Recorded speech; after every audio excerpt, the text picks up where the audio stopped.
Hello to our viewers of the Bulgarian Entrepreneur Magazine. Today we have George Aslanis with us, who is going to share a little bit more about his personal journey as an entrepreneur and also an organizational Yoda. George, thank you for being here and welcome. And thank you for having me, and very nice to meet your community. Thank you, George. Well, I would like us to start off with a little bit about your backstory. What were your beginnings? How did you start getting into entrepreneurship? If you can tell us a little bit more about you. Yeah, my story starts like everyone's young years, where we start having dreams. And my dream has always been to improve things, to make things better, to create a positive change, to say it in simple words. Since I was a little kid, I always liked to see how I can create smiles around me, happier people, and some impact, but positive impact. So as I grew up, my approach to that was different. In the beginning, I thought the best way to do it is to become a comedian, because, you know, I saw comedians make people smile. So I said, I'll become a comedian, and that's the best way to do it. You know, I will make people smile and I will create a good positive change, make people happy. I soon noticed that that was not enough, because you can make a person smile with a joke, but this only lasts for 1 minute. Then the next minute, if the person does not have a good setup in his or her life, this smile will go away very soon. So the next idea came, and that was that, okay, I will create a positive change. I will help people to be happier by helping them make a lot of money. So I studied marketing, I went to London, I went into financial services. So I really started working on this money business, to how to make more money for myself and to give jobs to others. My first entrepreneurial, let's say, experience was with a restaurant bar in a Greek island, which it happened to come in my hands. It was a failing one. I was making only, what, $500 per day in those days. We're talking for 1987, 1987. And then I took it to experiment, to get my, hands dirty in the business. So I saw that it was a lot of fun to run a business. I grew it up. I brought it up to the point that in good summer days, this same restaurant bar that before was making $500 per day, in the good days, we arrived to do over $20,000 in a day, in a good day. So that was a good experiment. I saw how in business is good fun. You can make money, you can help others to have a job, to have fun.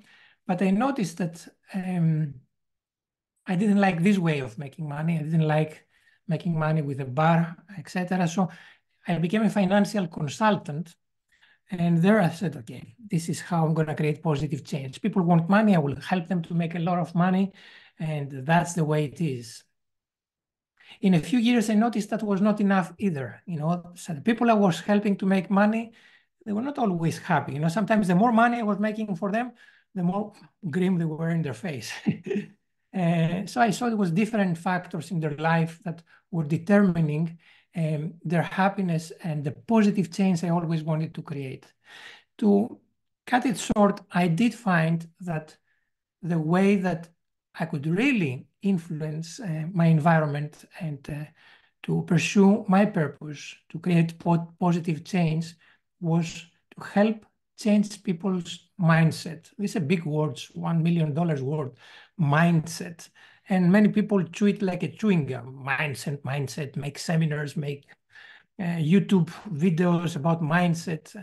Mindset is something very simple. It's not complicated, but some people think that you can teach mindset with, in a certain way. Mindset is something that is cultivated, I found out later. And this is what I found out, that it helps people most to find knowledge, to find how they can shape their character, the way of thinking, so they can make their life better, more useful, more ethical, more productive. And that makes them also more successful, make more money. Everything comes with it, but everything starts with the way that the person thinks. If up here something is going wrong in the way you look at it, in the way that you think of things, everything else gets spoiled. Even if you make money, you're not going to enjoy it. The game of life becomes serious and becomes boring sometimes. So this is my journey, more or less. Then I spent a lot of time working on that, helping in different ways. I'm not going to say in what ways. I actually went very much in the business world, and I was helping especially professionals to get knowledge and to shape their mindset so that they can live a more ethical, more productive life, more successful life. And I have helped a lot of people. I did seminars, congresses, in face-to-face help. The other time somebody asked me, how many seminars you have delivered? And I found out I have more than 150, 160,000 people have attended my seminars. And this is what I found that gave me a lot of happiness. When I find people many years after I have spoken with them in a seminar, in a personal talk, in recommending them to read a book or to do some self-improvement method, I find them many years later and they say, hey, George, do you remember, we met so many years ago? And they say, that really helped me to make my life better, to make my business better, to make my family better. And this is, for me, the meaning of all of this background music, of the background story of how I pursued my purpose. I really find it exciting and adventurous to help individuals, professionals, able people to really shape their mindset, get the knowledge and the ammunition they need to become better and more productive. And then you create a domino effect where they create a better environment, they make a better society, etc. If you look around us, there is some things we do not like. There are some things that they do not exhibit a good organized society. They are not civilized, they're uncivilized. If you see the way sometimes the education works, or the health system, or the different legal systems, or the taxation in some countries, or many things, you say, my God, why this is happening? And the only way to fix that is not by going out and just protesting or, writing in the social and protesting and nattering. And no, the only way to fix it is by creating positive change in people, like changing the mindset, helping people to become more stable, more successful, more productive, more ethical, and to influence not only their life, but their other lives. And this is my story, more or less. This is what I've been doing over the last many years. And again, I've been doing it mostly by helping professionals to actually become better, operate better, more successful, and to influence positively their environment. That's a fantastic backstory. Thank you, George.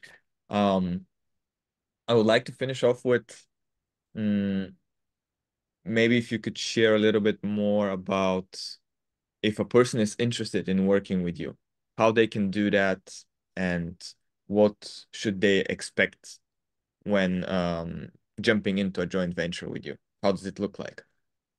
Yeah. Well, since 2 years now, I changed a little bit the way I've been operating. I was working with a big organization, and now I have changed that. What I do is I organize joint ventures, like I do partnerships. I do not do consulting. I have trained many consultants and helped many consultants to become successful. Actually, some trainers and consultants are consultants because of me, because I help them or I inspire them. But I have chosen to create partnerships. What does that mean? Instead of going in a company and saying, do this, or I'll help you to do this, I become a part of this company. I take some shares, maybe for limited time, for some years, but I share the profit of that company, and I invest my time and my knowledge to make this company boom, to expand and to become more viable, more profitable, and to organize it, to make it. You see, a key thing of what I'm doing is creating real teams. My knowledge is all around business, from the personnel, from the finances, from the marketing and branding, from every aspect, the organizational part. But a key thing in all that is creating a real team. You can organize all you want. If you do not create a real team of people who are able, capable, trustable, and they really can operate with responsibility, all the rest goes wasted. So the way I work now is I don't really get customers or clients. I create partnerships. I have right now only 2 partnerships, big partnerships, and one is with in the health sector with a dental company, and the other one is with totally different, a car repair company. But in these partnerships, what I do is I work in them, not just advise them or helping them. I work with them to grow and expand the company. And this is the way I work now. I select very carefully my partnerships because it needs to be people I like and they like me, to like their product and to like their purpose. Otherwise, there's no point. Because I invest a lot of time in each company. And my, let's say, my target for the next 1-2 years is to create, to increase these partnerships. Because in the beginning is when you put most of the work, and then you organize it, and then you actually, the company sails well when you do the first steps, you put the foundations, and then I operate as a partner, but with less time. So I want to build these first companies, continue, get a third partner, fourth partner, and I want to create 10 partnerships within the next couple of years, but building each one up to the point that is really well functioning before I take the next one. Amazing. Thank you, George. Thank you for sharing everything. And we're excited to welcome you into the community and looking forward to meeting you again in the future. Okay. Thank you. And thank you very much for having me and for sharing my story. And I'm excited with the ecosystem you have created. I only was recently introduced to that, and it sounds exciting. And I most likely will be with you in the next meeting in April. And I look forward to meet with the other members. Thank you, George. Have a good one. Take care.